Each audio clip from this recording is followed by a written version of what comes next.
Kazanesa and herzlich willkommen to our podcast Reduce, Reuse, Rethink Sustainability in Rwanda and Germany, where we talk about challenges and solutions of sustainable cities and communities, intercultural exchange, and other interesting things. A very warm welcome to the first episode on the initiatives in Rwanda. We will hear from different of my colleagues their thoughts on different initiatives such as the Kigali City Master Plan, and this of course comes after having had a chance to get a tour in the Kigali City Hall. We will also hear their insights on different concepts such as Car-Free Day, Umuganda, and SDG 11 Sustainable Cities. And lastly, the hydrology of the land of 1,000 hills, Rwanda. Without further ado, let's dive into it.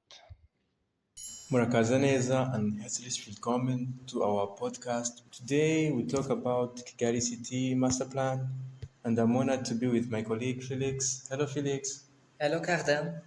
And the first question is, what are the new ambitions for Kigali City Master Plan? The Kigali City Master Plan 2050 that was explained to us aims to transform Kigali into a sustainable, inclusive and vibrant city by the year 2050.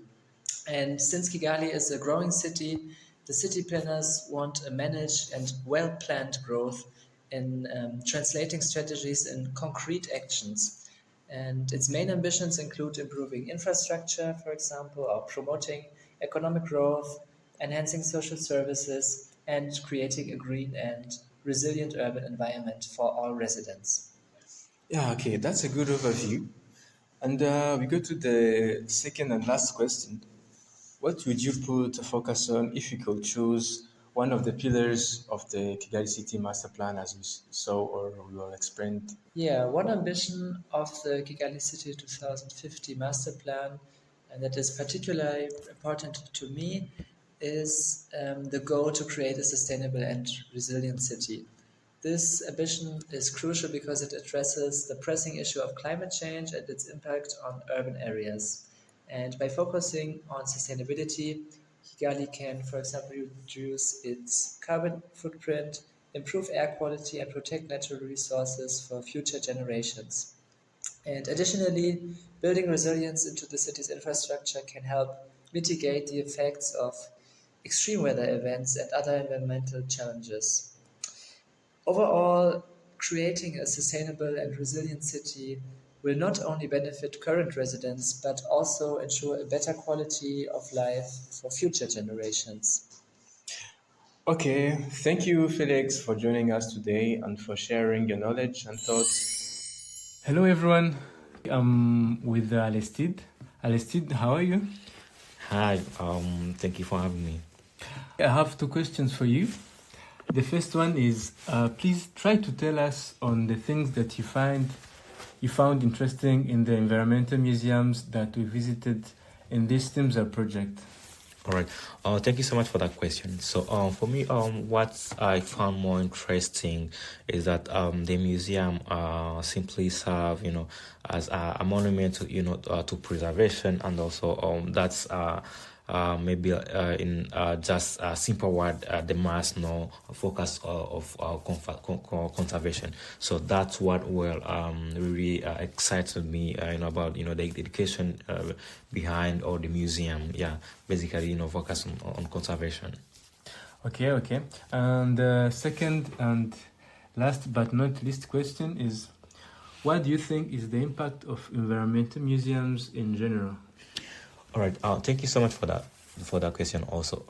So I think yes, this can be tricky. But also the more of the impact of the museum, the present, but while also shaping the future. And that comes at an obvious cost. So the real impact behind it's more on educational part, while also preserving or showcasing what the sustainable ways to do when it comes to environment conservation or looking to the sustainability part of our environment. Thank you. Okay, thank you for your time and thank you for your insights. Thank you so much. Hello, my name is Cardin and I'm with Shema. Shema, how are you? I'm good.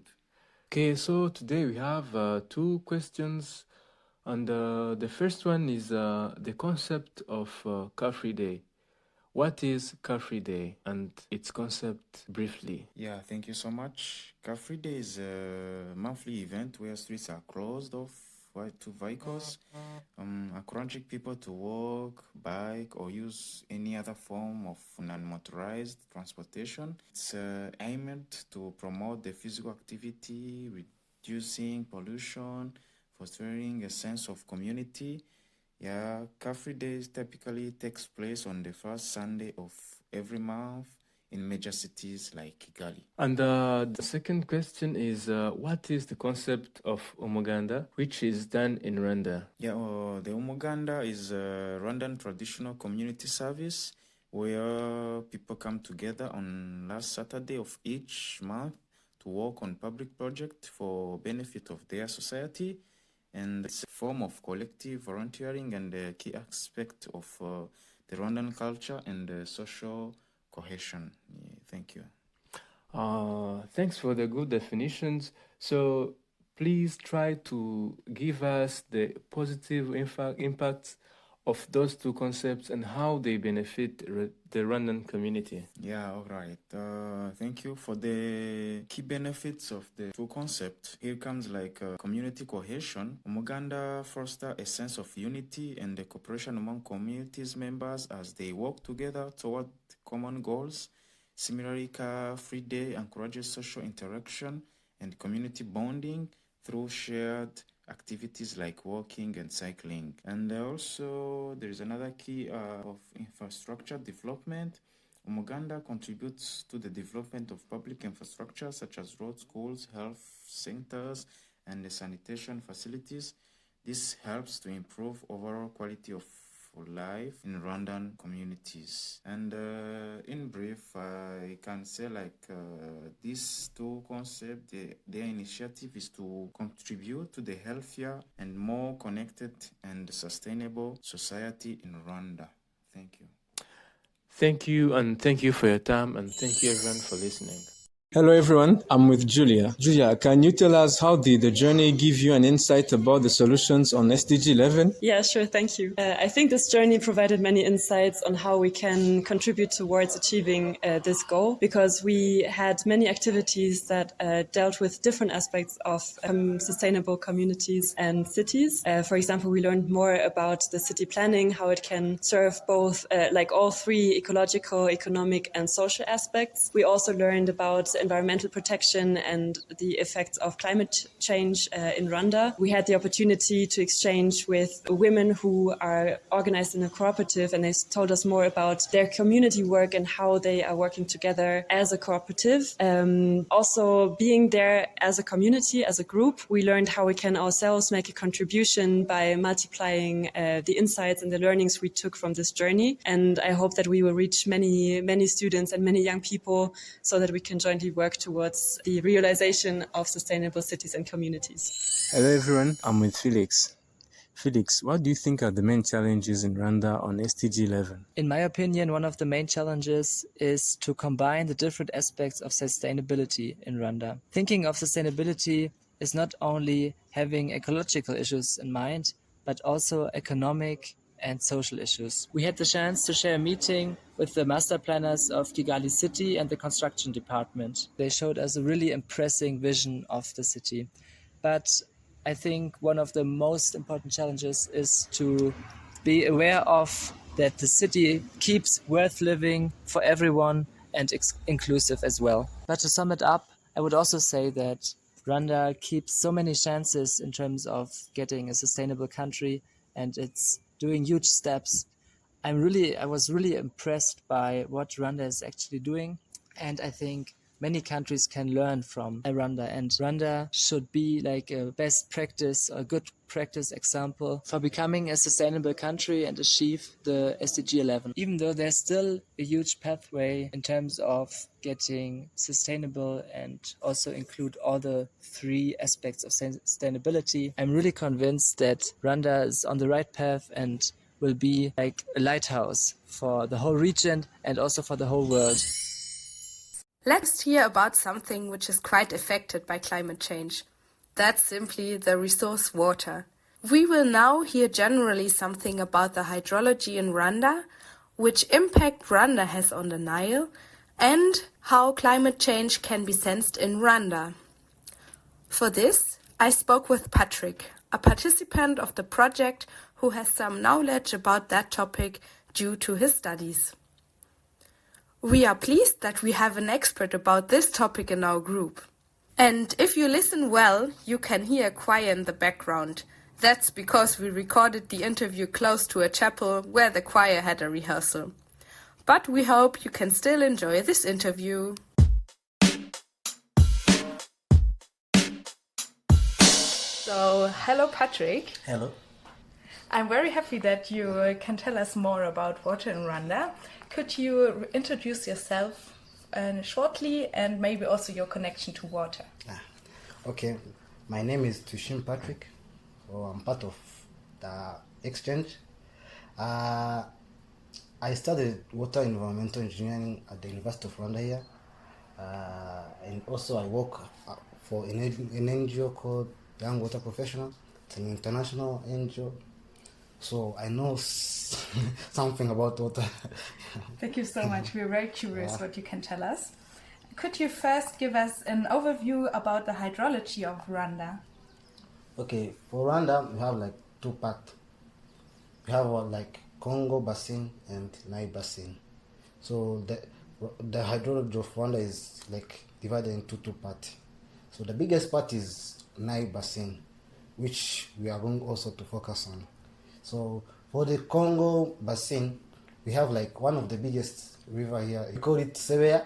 So it falls into Lake Kivu. And without it, Kivu, the water level of Kivu will decrease, obviously. And if the water level of Kivu decrease, which means that the water level of Rusizi River, which flows out of Kivu, is going to decrease.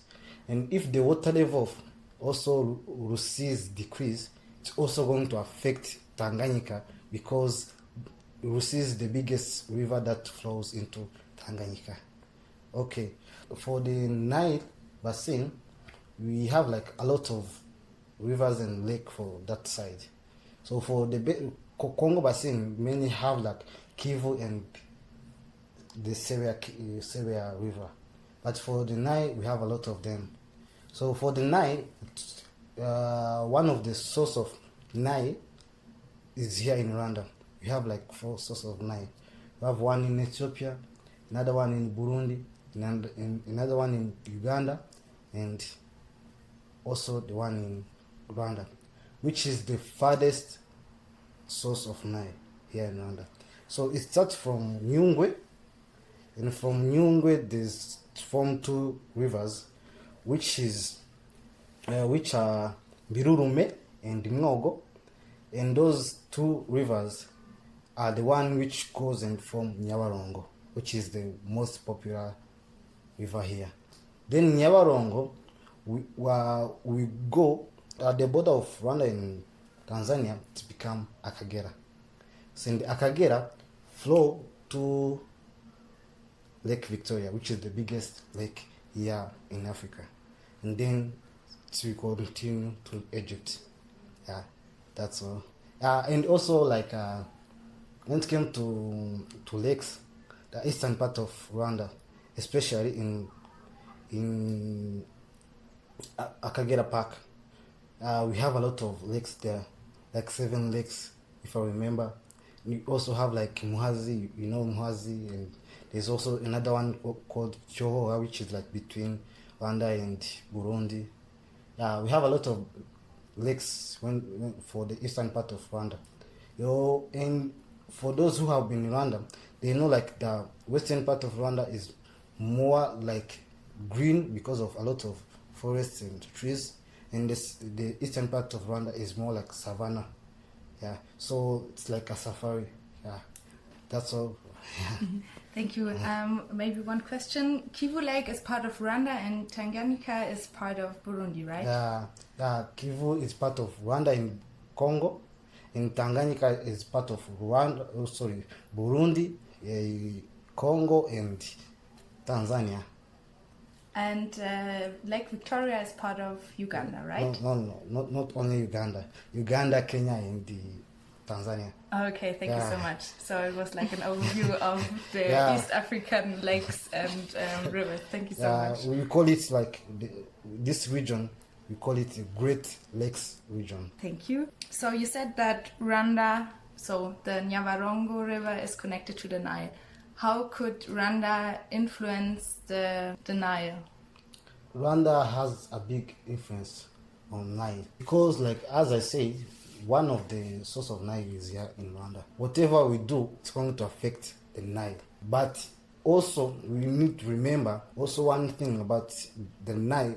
Nile is not just water for Egypt. It's also source of irrigation for Egyptian, not only Egyptian, also Sudanese. They need like the fertile land also, which are being washed to Sudan and Egypt. So here in Rwanda, for those who have been in Rwanda, they know that our rivers are so dirty. They're like brown because of erosion. And that's because all the topsoil here in Rwanda are washed away to the rivers, which mainly flows to Egypt. And the topsoil is the one which is mainly fertile. So it is being taken away from us. So if Rwanda plant a lot of trees, so that erosion is going to decrease, which is also going to decrease the amount of nutrient being taken there. And also if Rwanda increase the amount of trees which are planted here, it's also going to take that water into the soil. It's not going to let them go like all of them there. And also we have like Rwanda now needs energy, and one of the clean energy is hydropower energy. And to get that hydropower energy, we mainly focusing on the Nile basin because we have a lot of rivers and big rivers there. So if we continue building those hydropower plants, it's going to affect not only Egypt, also even Sudan. Mainly when we talk about it, people only think about Egypt. But when during the rain season, if the water level of Akagera increase, it also affect Victoria, which means whatever Rwanda we do, it's not going to only affect Egypt, even affect those countries around Lake Victoria, which is Uganda, Kenya, and Tanzania. So Rwanda is one of the key area when it came to hydrology, not only here in the neighboring country, even in Africa. Thank you so much. One other question: which consequences has the climate change on the hydrology in Rwanda, maybe especially in Nyabarongo? Actually, we have a lot. Not only on Nyabarongo, because we have a lot of things happening right now here in the country because of the climate change. Like for example, we used to have like a rain season, used to start in September mainly, but now we are getting the rain in October, which is also affecting the farmers because they don't know when to start farming. And for the rivers, we can see like for some during like sunny season, the water level drops higher than what it used to be because we have a long dry season here in Rwanda, which wasn't the same back then. So now we are getting the sun from May to October, which used to be like from June to just September. That's all. So climate change is also really affecting the hydrology, and therefore not only Rwanda, but because it's connected to Akagera, Victoria's Lake, and also then Nile, everything is connected somehow. Yeah, it's also connected because like in the past years we had like one drought here, which was like a long drought. And it wasn't only for Rwanda. It was like a regional drought called El Nino. So it was one of the hardest here. People had to take some measures so that we can survive. So maybe I'm still young because I don't know if we had any long drought also here in Kigali or in Rwanda, but for me it was my first time and I don't wish to see it again.